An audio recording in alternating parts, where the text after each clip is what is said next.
How to activate RBC Bank credit card online. Hey everybody, welcome back to Official Help Desk. In today's video, I'm going to show you how you can activate your RBC credit card online.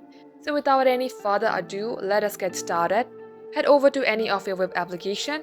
In my case, I'm using Chrome. In case you don't have a Chrome application, you can use whatever browser that you have on your device. Now at the top search bar, type in Activate RBC Credit Card. Then you will see Let's Activate Your Credit Card at the first search result, which is also the official website of RBC. Tap open that link. Then you will be landed onto this page. Here, let's activate your credit card. You need to simply type in your credit card number. Once done, tap on to start activation.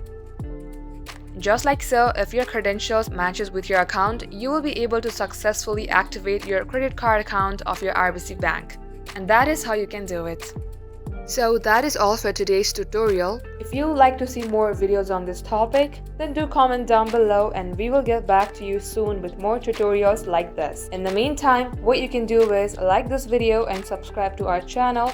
Also, don't forget to hit the notification bell to never miss an update from us. Lastly, thank you very much for watching the video till the very end. We will catch you up in our next upload.